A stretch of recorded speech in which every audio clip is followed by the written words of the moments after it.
Hey everyone, welcome back to Jesse's Shed. Today we're going to do the final part of the service on the K1200R. So far we've done the coolant, the oil filter, the brake fluid, the clutch fluid, and we've had a grease up on the bearings on the wheels. Now we've got to do the final drive and the shaft. This is a part that's looked over quite a bit because it's sort of out of sight, out of mind. We've got a shaft here, no chain obviously, and then that converts into this sort of diff gearbox that changes that rotation from the shaft then to the rotation of the wheel. This has got oil in it, and that oil needs to be changed. If you don't, it breaks down and it stops lubricating properly. So we're going to take the wheel off, drop this down, drop the oil out of a drain plug on the back, and while we're at that, we will grease up this shaft here. There's a boot that if this boot gets damaged, it'll leak water into it, and that's when you'll start to have rust and all sorts of problems. And if this lets loose on the freeway, you'll know about it. To do this job, it's really easy. There's minimal tools required. All we need here are two Torx bits, a T45 and a T50. You need a driver, oil to replace it. I use the Penrite 75 weight 90. I find this really good in these drives, gives a smooth ride and it also protects really well. And then for that shaft, I use a marine grade grease because if you do get water in there, it's going to give you superior protection. So let's get into it. We'll get the wheel off and drop that final drive down and start getting the oil out. So the first thing you want to do is get your bike up onto the center stand. Most of these came with a center stand because the exhaust runs the entire way under the bike and it's a bit of a trouble spot to put a jack under if you don't have one. Once it's up, that gets your wheel up off the ground. We've then got 5 studs that we've got to get out. These are the T45 Torx bits. They are torqued down to a certain spec, but if you've had your wheel done at a tyre shop, you can find that they'll rattle gun them on and they're really hard to get off. And it's just a quick snap like that. You have your bike in gear and that stops your wheel from spinning.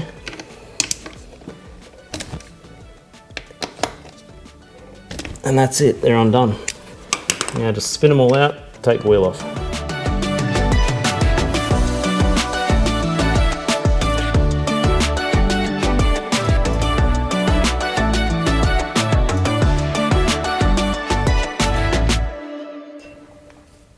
Now I forgot to add that you do need to take this bolt out for your exhaust.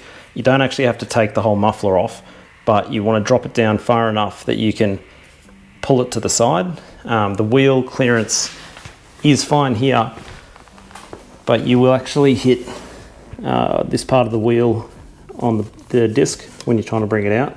So you want to be able to push that exhaust out of the way and then slide the wheel out.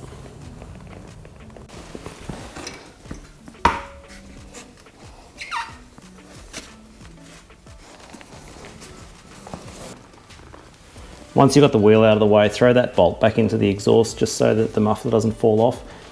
It's held on down the bottom by a clamp. You can see it down there. You can also just undo that and remove the entire thing if you want to, but I didn't have to in my case.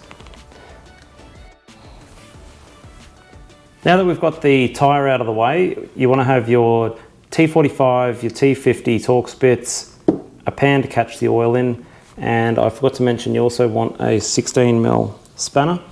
There's a nut on the back of this bolt that it's not captive, so that's a 16mm nut.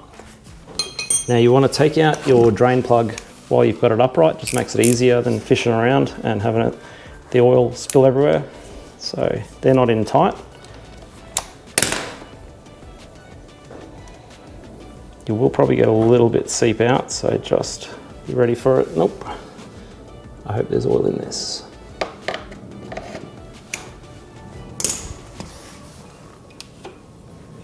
This bike's had absolutely no service. If you've watched the other videos, you'd see how bad everything was. So don't expect a lot out of this oil, but if a good quality one was used, there shouldn't be a lot in it. We're going to be looking out for excessive metal in there. That's the real nightmare. But as long as it's either clear or just has a tiny bit of swarf, you're okay. So now as you drop this down, your shaft will come free and you'll start to get that oil coming out.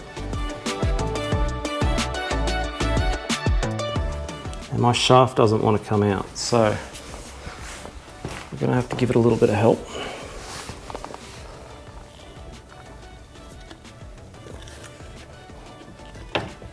There we go.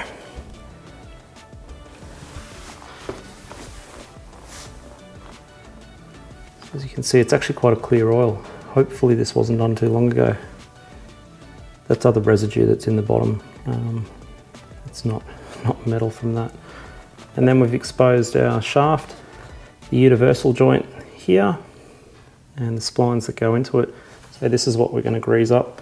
Thankfully, again, there looks to be grease on it. There's no signs of water damage in there. So while that oil comes out, we'll get started on that. Like I was saying, this boot here can crack. If it does crack, that's where you'll start to get water into your universal. This one's very clean. I'm not even going to pull that boot off because I risk ripping it. It's in good condition. There's no obvious cracks on it. Anything that I do to it now will just make it worse. If you're not going to do this very often, I'd suggest replacing it. But here in Australia, this is $130 for this part. So if it's in good condition, I can't see why I would take it off.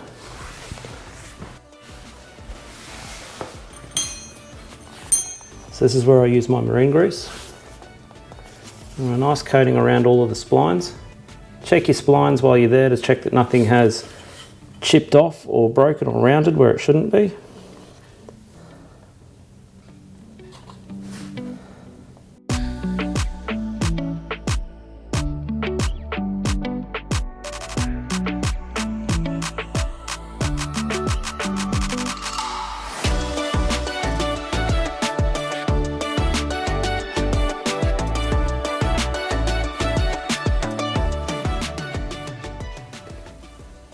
So by the time you've done all of the greasing of the shaft, the oil should be drained out. Mine's completely done.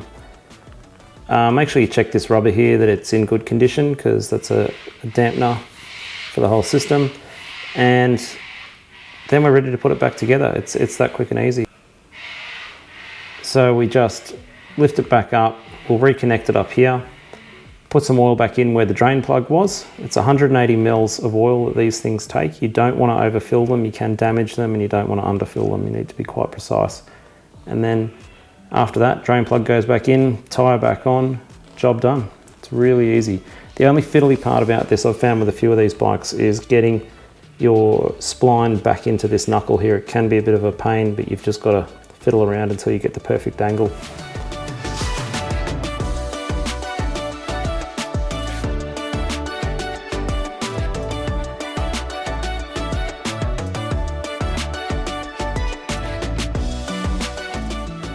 Now when you do these sort of things, always when you put that bolt in there at the top, do it up. Don't think that you'll come back to it later. If you leave it loose, you run the risk of putting the whole bike back together, forgetting about it, and then it would be an absolute disaster if this came off while you were riding.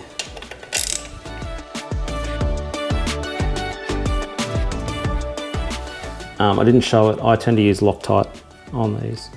I don't want that piece coming off while I'm riding along. It'd be game over.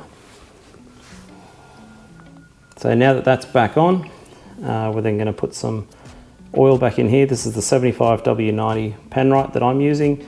Use whatever oil you want. I'm not recommending that that's what these were built for. They're actually a Castrol oil that they use from factory, and it's great oil. I just really like Penrite, and it's worked well for me in the past. So we're up to refilling the final drive. There's a lot of different ways to do this. You can use pumps, you can use little electronic transfer pumps. The bottle's got an extension. I find the simplest way is I've measured out exactly 180 mil into that jug, put a funnel on, put a tube right down into the final drive so it doesn't run back out, and then just pour it in. It's nice and simple, and you get the exact amount that you need in there.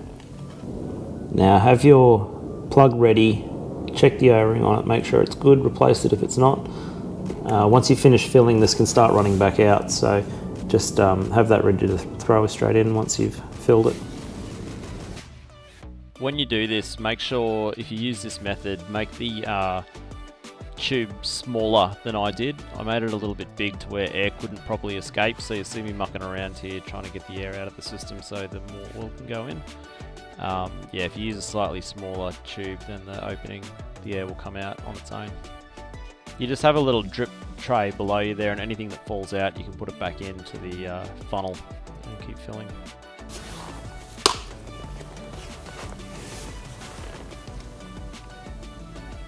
So just throw that plug back in, make sure not to cross thread it.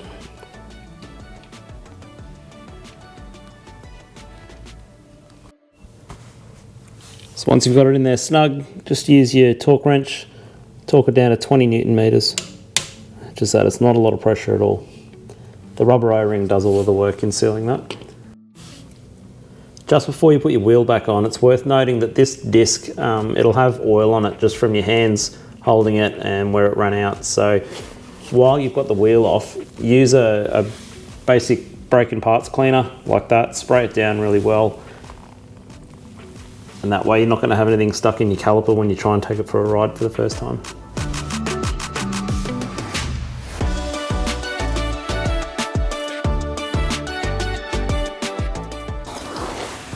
I find the easiest way to put the wheel back on is to sit down cross-legged and just rest the wheel under your boot. Line it up. There we go. Just get a couple in hand tight. Once there's a couple holding it, just do it up until the wheel sits snug.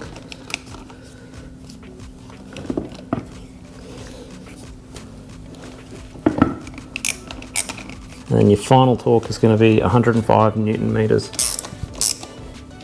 You want to do these up in a diagonal pattern, constantly going across opposite from each one. It'll make sure the wheel's on nice and straight.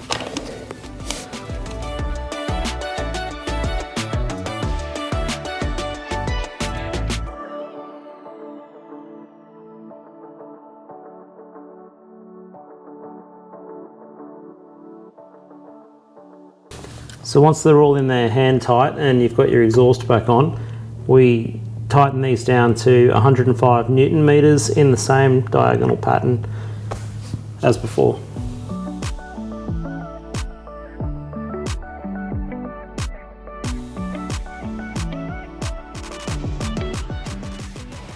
With that final drive out of the way, servicing wise, this it's pretty much done. We've changed out those old plugs, drained the coolant, flushed that, checked the resistance on the coils, which was good, drained out that nasty oil and changed the oil filter, changed the brake fluid to the correct stuff, changed the clutch fluid to the correct stuff. We've now done the final drive, greased that shaft, and yeah, mechanically we should be good to go. Next time we're going to put the panels all back on the bike. They're all done, they're ready to go on. Going to do that tomorrow, and then it's time to go up the mountain, take it for a ride, see how it goes. Thanks again for watching, guys. As always, if this did help you out, please consider subscribing and leave a comment, and I hope to see you next time. Thanks.